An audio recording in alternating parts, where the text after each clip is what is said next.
누가복음 18장 18절에서 25절까지 우리 합독을 하도록 하시겠습니다. 시작. 어떤 관원이 물어 가로되 선한 선생님이여 내가 무엇을 하여야 영생을 얻으리까? 예수께서 이르시되 내가 어찌하여 나를 선하다 일컫느냐? 하나님 한 분 외에는 선한 이가 없느니라. 내가 계명을 안 하니 간음하지 말라, 살인하지 말라, 도적질하지 말라, 거짓 증거하지 말라, 내 부모를 공경하라 하였느니라. 여짜오되 이것은 내가 어려서부터 다 지키었나이다. 예수께서 이 말을 들으시고 이르시되 내가 오히려 한 가지 부족한 것이 있으니 내게 있는 것을 다 팔아 가난한 자들을 나누어 주라. 그리하면 하늘에서 보화가 내게 있으리라. 그리고 와서 나를 좇으라 하시니 그 사람이 큰 부자인 고로 이 말씀을 듣고 심히 근심하더라. 예수께서 저를 보시고 가라사대 재물이 있는 자는 하나님의 나라에 들어가기가 어떻게 어려운지 약대가 바늘귀로 들어가는 것보다 부자가 하나님 나라에 들어가는 것보다 쉬우니라 하신대. 오늘 오전에 우리가 듣는 설교 가운데에 잠깐 나왔던 부분이기도 합니다. 어떤 성경에는 이제 여기는 부자 관원으로 나오지만 또 부자 청년으로 나오는 곳도 이제 많습니다. 부자 청년으로 우리는 많이들 오히려 이해를 하죠. 왜냐하면 이 청년이 예수의 제자들을 보니까 다 청년들이라 자기도 그 청년들 가운데 끼어서 예수와 함께 제자의 삶을 이제 살고 싶었던 거죠. 왜? 예수께서 하시는 말씀이나 또 이적들 또 수많은 사람들의 간증거리를 들어보니 역사상 이스라엘 역사상 이만한 인물을 본 적이 없었던 겁니다. 거기다가 침례 요한까지 막 증거하고 하니까 이 부자 청년은 마음이 굉장히 다른 사람들보다는 좀 부드러워졌던 그런 형편이에요. 그런데 주께서 지금 이 부자 청년과 대화를 할 때 부자 청년이 먼저 질문을 합니다. 그의 질문이 뭐였냐면 선한 선생님이여 내가 무엇을 하여야 영생을 얻으리까? 이렇게 말씀을 하세요. 영생. 여러분 구약 사람들 그리고 예수 당시의 사람들은 영생이라는 거 그리고 하나님의 나라에 대한 거 또 더 나아가서 영적인 부분들에 대해서 잘 모릅니다. 교회 다니는 사람들도요. 성락이님만 많이들은 좀 많이 알지만 정말 영적인 게 무엇인지 그리고 하나님의 나라가 정말 무엇인지에 대해서 잘 모릅니다. 그만큼 생각을 많이 하지 않고 그만큼 다른 부분들에 대해서 곧 쉽게 말하자면 축복이라는 부분 이 땅에서 축복을 누리고 복락을 누리는 그런 것으로 많이들 생각하기 때문에 신령한 거 영적인 거에 대해서 잘 몰라요. 그런데 2000년 전에 예수께서 오셨을 때에 이 부자 청년이 영생에 관해서 묻는다는 것은 상당히 많이 알고 있다는 뜻입니다. 그만큼 다른 제자들을 흠모했었고 따라다녔다는 그 증거입니다. 그런데 예수께서 영생 혹은 부활에 대해서 이야기를 하실 때 돌아가시기 전에 3번 정도 이야기를 하셨어요. 곧 그냥 부활을 말씀하지 않고 내가 죽을 것이다. 인자가 고난을 받을 것이다. 대제사장과 바리새인들로부터 신문을 받을 것이다. 고초를 당할 것이다. 라는 이야기를 해주고 제자들이 낭망할까 봐 부활에 대해서 영생에 대해서 이야기를 해줍니다. 그것을 3번 이제 반복을 하셔요. 근데 이 부자 청년이과 대화할 때는 3번째 말씀하기 직전 단계입니다. 곧 다시 말하면 마지막 최후의 만찬을 하기 전에 이제 이 사건이 있었던 거예요. 자, 여러분, 제가 어느덧 성경책을 읽다가 깜짝 놀란 부분 중에 한 가지가 뭐냐면 분명히 이 부자 청년은 예수를 향하여서 선한 선생님이여 어찌하면 내가 영생을 얻겠습니까? 어찌하면 부활하겠습니까? 라고 질문을 합니다. 그런데 주님은 거기에 대해서 어떻게 하면 영생을 얻겠다라고 말씀하시면 좋은데 쭉쭉쭉 보다가 보면 십계명에 대한 이야기도 있지만 이 부자 청년에게 너에게 오히려 한 가지 부족한 것이 있는데 내게 있는 것을 다 팔아서 가난한 자들에게 주라. 그러면 하늘에서 보화가 있으리라. 그리고 나를 쫓으라. 이렇게 말씀을 하시면서 재물이라는 거, 영생을 물어요. 영생에 대해서 질문을 하는데 예수께서는 재물에 대해서 이야기를 합니다. 영생에 대해서 이야기하지 않고 재물에 대해서 이야기를 합니다. 그러니까 지금 이 부자 청년은 굉장히 신학적인 거, 어떻게 보면 종교적인 거, 가장 교리적인 부분들을 딱 간파를 하고서 예수께 질문을 하는데, 예수께서는 이 세상에서 가장 현실적인 대답을 하시는 거예요. 여러분, 우리가 삶을 살아가면서 가장 현실적인 게 뭡니까? 이게 돈이 되나 안 되냐, 이게 밥이 되나 안 되냐, 그 차원입니다. 수고하고 땀 흘릴지라도 이게 돈이 되냐 안 되냐를 먼저 생각하는 것이 육체를 가진 우리 모든 사람들이 생각하는 그겁니다. 저 먼 곳에서 깊은 산 속에서 기도하며 영성을 닦고 있는 수도사들도 역시 그들이 생각하는 것 중에 한 가지 중요한 것 하나, 잊어버릴 수 없는 것 하나가 물질에 관한 겁니다. 재물에 관한 겁니다. 돈 많은 부자 있죠. 그 사람들은 돈 걱정 없이 사는 것 같지만 그렇지 않습니다. 더 많은 고민과 더 많은 고통 속에 살고 있어요. 요즘은 여러분 어떻습니까? 대기업을 하면 그 대기업 총수로서 누릴 수 있는 것이 많지 않습니다. 더 많은 언론의 통제와 나라로부터 지켜내야 될 거 있고 투명하게 만들어야 되고요. 그리고 이 상속세나 증여세가 어마어마하기 때문에 굳이 이후에는 내가 대기업 이 총수로 끝까지 물려받고 이것을 자식에게 물려줄 의미가 없어졌습니다. 그럴 필요가 없는 시대가 되어가고 있거든요. 그렇지만 그들도 역시 생각하는 것은 돈을 어떻게 쓸 것인가, 돈을 어떻게 쌓아둔 이 돈을 어떻게 관리할 것인가를 늘 생각합니다. 성경에는 보물이 있는 곳에 우리 마음이 있다 하셨고, 그 보물이 있는 곳에 늘 도적이 들끓는다 했어요. 좀이 들고 동록이 해하고 또 도적이 끓으면서 물질을 늘 관심을 갖고 있으니 이 부자들은 부자일수록 돈에 대해서 지켜내야 되는 그런 고민과 관심이 있습니다.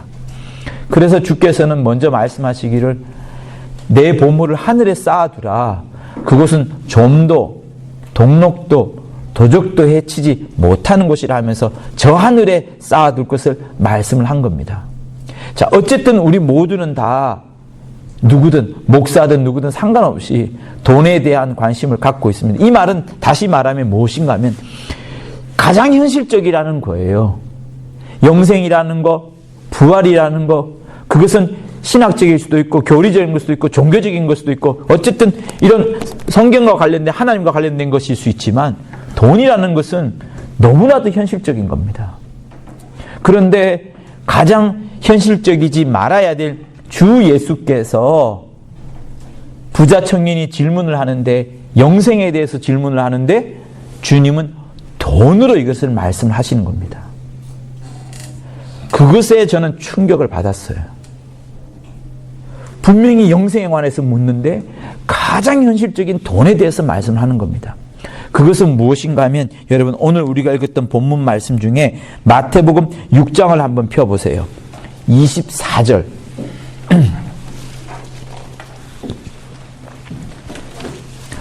마태복음 6장 24절을 우리 다 같이 소리내어서 같이 읽도록 합니다. 시작. 사람이 두 주인을 섬기지 못할 것이니 혹 이를 미워하며 저를 사랑하거나 혹 이를 중히 여기며 저를 경히 여김이라. 너희가 하나님과 재물을 겸하여 섬기지 못하느니라. 여러분 여기 재물로 나와 있는 용어 있죠. 재물로 나와 있는 용어는 사실 원어를 보면 재물로 나와 있지 않습니다. 뭘로 나와 있냐 그러면 오늘 주보에도 있는 것처럼 맘모나 혹은 맘몬으로 나와요. 맘모나 맘몬을 번역을 하면 재물이긴 하지만 맘모나의 당시에 예수 당시의 맘모나 혹은 맘몬의 뜻은 뭔가 하면 돈을 갖고 있는 신을 말하는 겁니다. 돈에 대한 신, 돈에 대한 신을 말하는 거예요. 그러니까 주님이 말씀하실 때 여기는 하나님과 재물을 이렇게 대칭의 구조, 싸우는 구조를 두고 있지만 실제 원어 성경에서 예수께서 말씀을 하실 때는 무엇으로 정의하고 있냐면 하나님이라는 신과 돈이라는 신이 함께 있는데 이 신 중에 누구의 신을 섬기느냐, 이 신 중에 어떤 신을 주인으로 섬기겠느냐. 한 신을 섬기게 되면 다른 신은 절대로 못 섬긴다. 한 신을 중히 여기면 한 신은 경히 여김을 받는다 하면서 신으로 말하는 겁니다. 다시 말하면 성경에서 말씀하시는 물질, 주 예수께서 말씀하신 재물은 단순한 돈이 아니에요. 어떤 사람들은 돈은 굉장히 가치 중립적이라고 말을 합니다. 우리가 돈을 잘 쓸 수 있고 있으면 돈을 잘 쓰기만 하면 된다라고 생각을 합니다만, 여러분 실상 우리의 삶을 잘 살펴보면요, 돈은 가치 중립적이지 않습니다. 교환할 수 있는 것이 아니라 돈은 반드시 우리의 신이 되거나 우리의 주인이 되거나 아니면은 우리가 하나님을 주인으로 섬기거나 이 둘 중에 하나인 겁니다. 세상 사람들은 어때요? 세상 사람들 중에 거의 대부분은, 심지어 예수 믿는 우리들도 그러할진데, 세상 사람들의 대부분은 돈을 신으로 여기진 않지만 주 예수의 말씀은 돈이 신이라는 거예요. 하나님과 동등한 위치에 있을 만큼의 어마어마한 신이라는 것을 말하는 겁니다. 그래서 하나님과 재물을 겸하여 섬기지 못하느니라, 이 질문은 재물이 아니고 만몬이라는 신을 말하는 거예요. 다시 말하면, 다시 처음으로 돌아갑니다. 하나님께서 부자 청년으로부터 어떻게 하면 영생을 얻을 수 있습니까? 라는 영적인 질문, 종교적인 질문, 신학적인 질문을 받았을 때 예수께서는 가장 사람들이 현실적으로 느끼는 거, 금방 느끼는 거, 누구든지 못 느낄 수 없는 돈에 관해서 딱 찔러줍니다. 돈에 관해서 말씀하시는 거예요. 그러나 그 현실적인 문제를 알 수 있는 돈이라는 것은 실상은 영적이라는 겁니다. 여러분의 돈 씀씀이는 그냥 단순하게 돈 쓰는 것 따로, 나의 신앙생활 따로, 돈 쓰는 것 따로, 나의 예배생활 따로, 내 마음은 하나님께 가 있지만 돈 쓰는 것은 내 육체가 하는 거야 라고 말할 수 있는 것이 아니라는 것을 주님이 지금 말씀하시는 거예요. 가장 영적인 부분들을 주님께서 가장 현실적으로 말씀을 하신 것이 이 부자 청년과의 대화인 겁니다. 그래서 내가 돈을 어떻게 쓰느냐는 것은 현실적인 문제이기도 하겠지만 사실은 가장 영적인 문제인 거예요.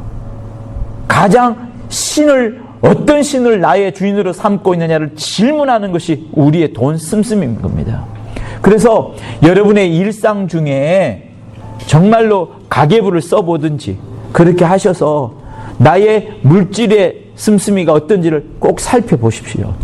그것이 세상으로 흘러가서 세상의 주인을 내가 섬기고 있는 것은 아닌지, 아니면 전폭적으로 하나님을 향하여 섬기고 있는지를 여러분 따져봐야 됩니다. 어떤 사람은 그죠? 주일날 가서 헌금 다 하고 또 11조 다 하는 것으로 신앙생활을 다 했다고 생각을 하고 그것으로 하나님을 섬긴다라고 생각을 하는 사람이 많습니다. 그러나 과연 그것이 하나님을 섬기는 것일까요? 그것은 그 사람이 해야 될 도리에 대한 하나의 의무로서 신앙이 아니라 종교적인 마인드로서 충분히 할 수 있는 그런 부분들인 겁니다. 주께서는 우리에게 원하시기를 정말 마음을 다하고 심령을 다하고 목숨을 다하고 뜻을 다하여 하나님을 섬기기를 원하는데, 우리의 생각은 단순히 내가 해야 될 신앙적인 의무로만 다 했다고 하는 그것이 과연 하나님이 기뻐 받으시는, 하나님이 감동할 만큼 그 정도가 되느냐 하는 부분이에요. 그러지 않습니다. 그래서 성도 여러분, 우리의 헌금은 굉장히 영적인 겁니다. 우리의 헌신의 시간들 굉장한 축복의 시간입니다. 헌신이 없다라고 한번 해보세요. 그냥 쓱 넘어갑니다. 그러면 나의 물질은 빠져나가지 않겠죠. 그런데 하늘나라 갔을 때 과연 내 처소에, 내 보물창고에 얼마나 쌓여있냐를 물어봤을 때는 굉장히 빈약하고 부족할 수밖에 없을 겁니다. 교회에서 목사가 또 목회자가 헌신을 강조하고 물질을 내는 것을 말하지 않는 것은 주 예수께 받은 사명을 해태하는 자예요. 임무를 막 놓치는 자인 겁니다. 왜? 여러분, 주님의 비유 가운데 가장 많은 비유는 어디에 들으냐? 돈에 대한 비유에 들어가 있습니다. 가장 현실적인 것이 가장 영적인 일이라는 거, 영적인 부분 중에서도 우리가 깨달을 수 있도록, 금방 증가할 수 있도록 하는 것이 물질이기 때문에 그 물질을 이야기를 하는 겁니다. 우리가 사람들의 가치를 따질 때 여러분 어떤 것을 가치를 따져요? 저 사람이 땀 흘리고 많은 시간을 쓰고 수고한 것에 대해서도 가치를 따지지만 그거 얼마짜리야? 라고 말하는 순간 우리는 딱 끝납니다. 그 가치가 얼마나다는 것을, 그 수고가 얼마다는 것을 딱 눈치는 채는 거예요. 숫자로 이미 36487 숫자로 이미 딱 나와 있습니다. 물론 주님은 숫자로 우리를 판단하지 않습니다. 우리의 시간과 우리의 여력을 보시고 우리의 나이를 보시고 나의 형편을 살펴보시면서 우리의 헌신을 받으시면서 우리의 마음을 둘러보시긴 하지만 세상 사람들은 가장 현실적으로 숫자를 보는 거예요. 성도 여러분, 여러분의 물질 씀씀이 내가 어떻게 쓰느냐인 것은 단순한 물질을 쓰는 것이 아닙니다. 가장 영적이라는 거예요. 이 하나님의 신과 맞붙어서 싸울 수 있을 만큼 당대의 최고의 신이라 할 수 있는 만몬 신과 하나님의 다투는 것을 지금 주님이 말씀을 하고 계시는 겁니다. 그래서 여러분 물질을 잘 쓰는 거, 특별히 헌신의 기간 동안에 내 재산에 집안에 중요한 물질들이 빠져나가긴 하지만 그 물질이 사라지는 것이 아닙니다. 교회에 들어와서는 복음 사역을 위하여서 신령하게 쓰일 뿐만 아니라 또 우리의 영혼을 위하여서는 저 하늘나라에 마음껏 좀이나 동록이나 도적이 해치지 못하는 그런 공간에 쌓여져 가는 겁니다. 여러분의 심령 속에, 정말 여러분의 심령 속에 늘 물질을 쓸 때마다 이 물질이 내 육체를 위해 쓰는 것인지 아니면 하나님의 나라를 위해 쓰는 것인지 내 영혼을 위해서 쓰는 건지 아니면 가난한 자를 구제하면서 그를 살리기 위해서 구제하는 것인지 이걸 정말 따져봐야 되는 거예요. 하나님은 우리 모두가 다 돈 씀씀이를 잘 쓰기를 원한다고 여러분 말씀하고 있습니다. 부자에게는 너 그거 팔아서 가난한 사람에게 주라 이렇게 말씀합니다. 어떤 사람들은 그래서 교회가 가난한 자에게만 돈 주는 것을 교회, 가난한 자를 위해 돈 쓰는 것이 교회라고 생각하는데 그렇지 않습니다.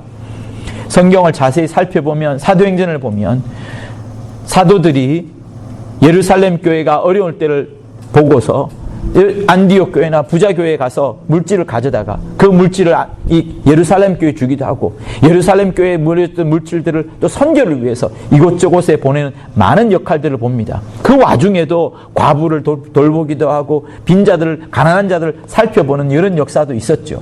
그러나 어쨌든 이 두 역사는 구제를 하든 선교 사역을 위해서, 교회를 위해서 쓰든 다 사라지지 않는 저 하늘나라에 영원히 쌓여가는 그것들인 겁니다. 그러나 우리가 말이죠, 한 번 식사할 수 있는 것이 예를 들면 한 끼에 3만 원이면 굉장히 맛있는 밥을 먹을 수 있고 모든 예식을 다 갖출 수 있습니다. 그러나 거기에 넘쳐서 허례허식을 한다든가 아니면 자기 자신을 자랑하기 위해서 헛된 데 투자한다 그러면 여러분 그것은 하늘나라를 위해서도 아니고 그냥 썩어져 없어지는 겁니다. 우리의 귀한 물질들의 퍼센테이지가 그렇게 영적인 것이 아니고 물질적인 것으로, 육체적인 것으로, 세상의 임금을 즐겁게 하는 것으로만 끝난다 그러면 우리는 정말 안타까운 신앙생활을 하고 있는 겁니다. 그래서 여러분 이 헌신의 기간 동안에 여러분의 삶을 다시 한번 살펴보십시오. 그리고 깊이 기도하세요. 기도를 해야지 나의 헌신이 아깝지 아니하고 기도를 해야지 나의 헌신이 아름다워지고 더 확신이 차는 겁니다.